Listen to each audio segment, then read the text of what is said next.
One of my favorite trees in the boreal forest is the birch tree. Birch trees are renowned for their exceptional firewood. They make really nice firewood, but they also make birch bark baskets. Local people will peel the bark off in a special way and make beautiful, functional baskets with the birch bark. Birch bark is white, unlike the aspen that's kind of a whitish green.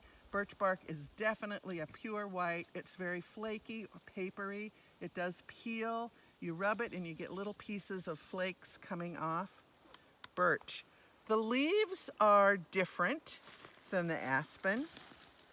They're more pointy, more triangular shaped. Here's a really good example of a leaf. It has definite serrations around the edge, a vein running right through the middle, and the petioles, or the stems that attach the leaf to the twig, are round. They don't make the leaf flutter, they're just round. You can roll them right around in your hand very smoothly. The ends of the new growth of twigs on a birch tree have little pustules of resin. I don't know if you can see that. Little bumps. It's kind of like sandpaper. Those are designed to keep critters like moose from eating the new growth. They don't like the taste of it. You can see them a little bit better down here on this bigger stem from this year. An interesting thing with birch and aspen also, but they grow from seeds, but they also grow from roots or from cutaway pieces, old stumps, etc.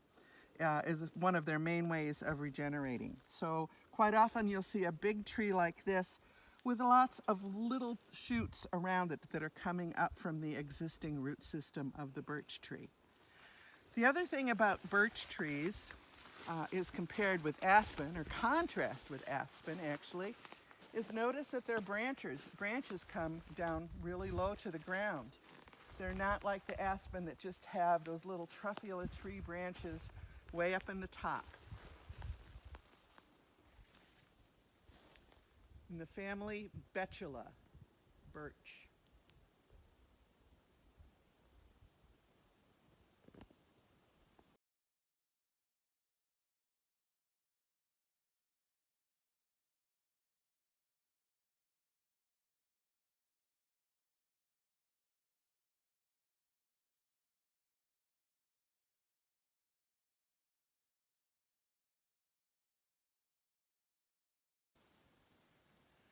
This is an aspen tree, probably one of the most common deciduous trees that we have in the interior. A deciduous tree has leaves, unlike the conifers that have needles. This is aspen, Populus tremuloides, quaking aspen. They grow fairly tall, 30, 40 feet. The leaves on a mature aspen like to clump up at the top. They look kind of like a truffula tree from a distance. You have this long, straight trunk with a whole bunch of leaves. Look at those leaves in the wind up there. You see how they flutter?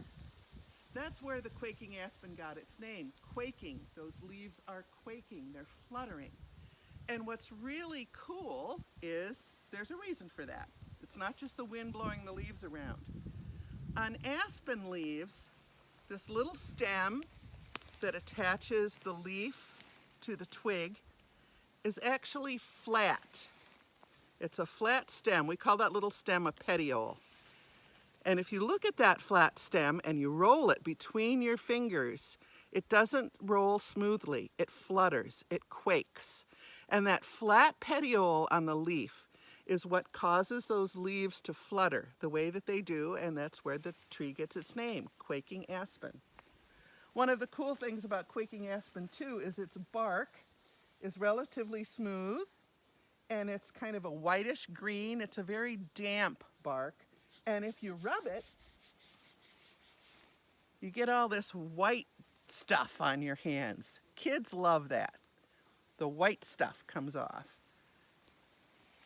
Aspen are really important in our forest when we're related to fire because they have such a thick green bark, fire really slows down if it comes down to a stand of aspen. So you can look at areas where fires have burned. The spruce might be all burned up, the aspen might still be standing. And having aspen as kind of a fuel break or a barrier is always helpful for firefighters. So here we are, quaking aspen, Populus tremuloides.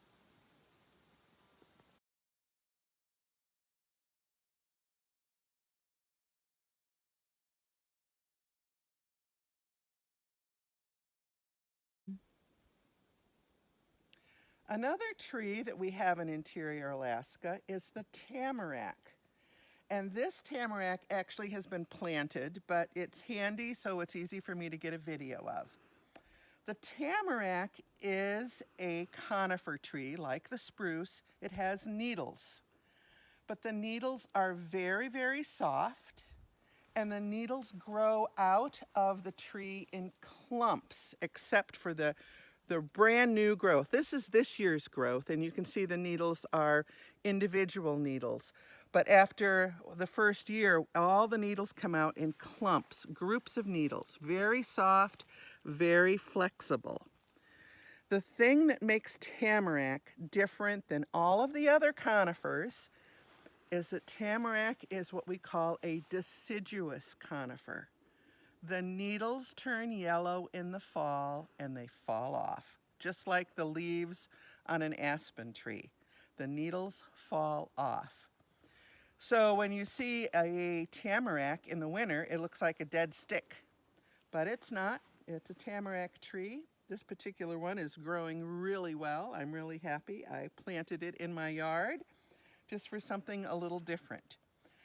Tamarack, the deciduous conifer, the needles are in clumps and they fall off every year.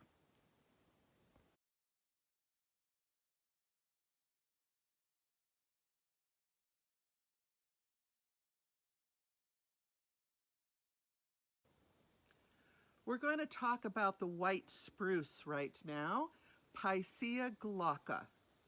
White spruce is very common in interior Alaska, and it is one of our biggest trees. A white spruce normally grows between 40 to 70 feet tall.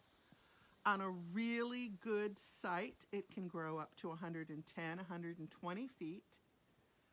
White spruce is well known for its use for lumber.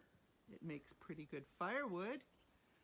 How do we identify a white spruce? Well, the easiest way is to check where it's growing.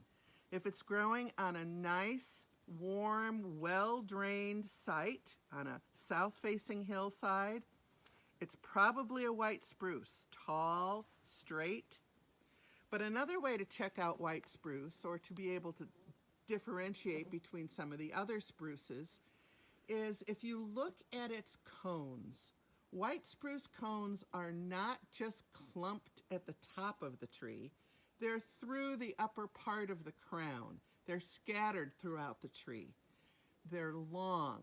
They are 2.5 inches long, and they hang down from the branches. You can see some up here at the top of this spruce tree. There's quite a few, but they're not just globbed right at the top, like we're going to find with the black spruce. They're spread throughout the crown. The needles on a white spruce are 3/4 of an inch to an inch long. They're pointy, but they're not sharp. You can grab onto them and you're not going to say, ow. The bark is rough and scaly, and quite often you'll find pitch pockets, globules of pitch, where the tree is protecting itself from bugs or from woodpeckers or even from squirrels that might have bitten onto the bark. So that is a white spruce tree. If we look over here, we can look at a close-up of the branches.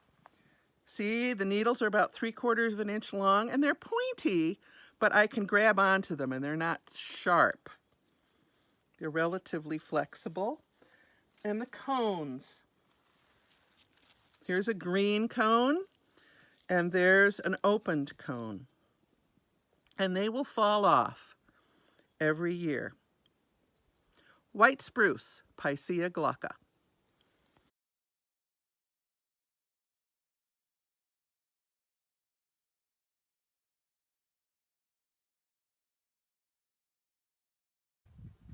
This is a typical black spruce forest. Trees are kind of scraggly looking. They don't grow too tall. Usually black spruce grows on permafrost areas. Permafrost is areas of the ground that are permanently frozen, so the water isn't able to seep through. So usually the ground where you'll find black spruce is kind of wet and damp, quite often on a north-facing slope.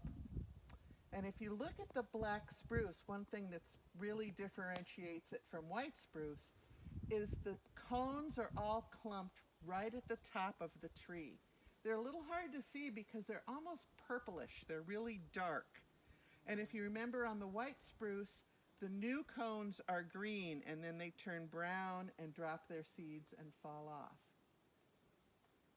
We want to look at these cones. They're a special kind of cone. They're called a semi-serotinous cone.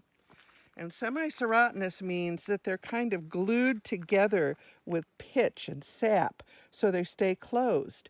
And they open in heat. If I took these cones and put them in a low oven or sat them next to my wood stove, they would slowly open up and their seeds would drop out. So these trees are adapted to fire. When a fire comes through, it heats these cones up that are up at the top of the tree, and they slowly open and reseed the area after the fire has gone through. And if you look at these needles, they're a little shorter than the white spruce, and they're very blunt. And we can't really see on these, but on the new twigs, this year's growth of the twigs, if you look with a magnifying glass, you can often see little reddish-brown hairs on the new twigs. So this is black spruce, a very common tree in the boreal forest. Here's another shot of your typical black spruce forest. Black spruce is really important to fire in Alaska. Black spruce contains a very volatile resin. Its pitch, its sap burns really, really well. Its needles are really dry, and black spruce has what we call ladder fuels. And if you look at this tree right here, you see how the branches go all the way down to the ground. So if you have a surface fire that's coming through, it's going to hit those dry, dead branches that are full of very volatile fuel, and it's going to go right up the tree. And then it's going to, what we call crown out. The top of the tree is going to burn. Those ladder fuels are really important when we talk about firewise and when we talk about thinning our trees and limbing our trees up so that there's no fuels that are down near the surface of the ground.